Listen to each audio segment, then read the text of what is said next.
Hello guys, good morning. Time check guys, 10 AM. So, kain tayo guys. Mula tayo dun sa may hospital. Papunta tayo dito sa may New Davao Famous Restaurant. Dito sa may along Ramon Magsaysay Avenue, Yangorin Street, Davao City. So, try natin dito guys. Kakain tayo dito. Last time nagkain na tayo dito guys. Kasi masarap dito, tapos sulit yung timpla ng mga pagkain nila dito guys. So park muna tayo dito guys. Try natin dito. Bawal nga tayo dito ng double parking. Baka masagip tayo dito sa LTO. Try lang natin dito. Aga pa naman.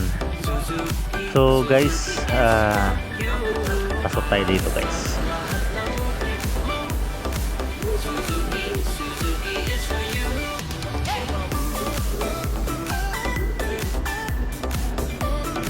Hindi ko lang i-lock yung motor.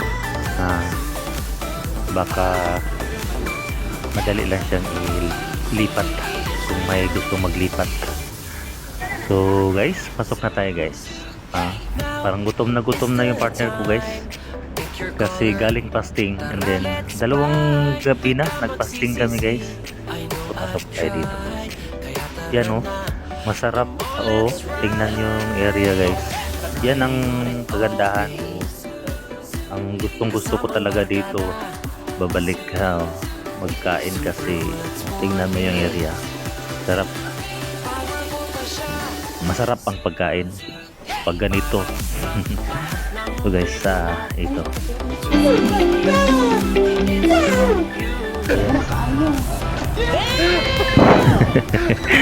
Gutom na daw. Gutom na kaayo daw. Sabi ng partner. Yan, unang subo. Yan. So guys, kung gusto niyo magpunta dito guys, yung mga idol ko dyan na hindi pa nakapunta dito may bandang Ramon Magsaysay Avenue, Yangorin Street lang nito guys. Tingnan nyo guys, experience nyo din kung baka magustuhan nyo din dito.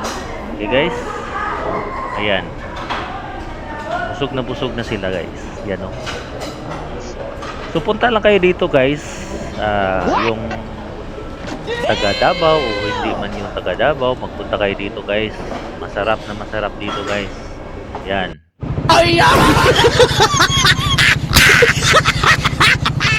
So guys, tapos na, labas na tayo at then pauwi na tayo guys.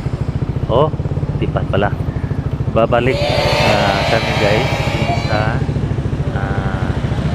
hospital mismo, doon sa pinakukunan ng hell no! blood suction kasi kunin namin yung result. So guys, hinahinay lang ta guys. Ito yung sitwasyon dito guys sa may Yangorin Street.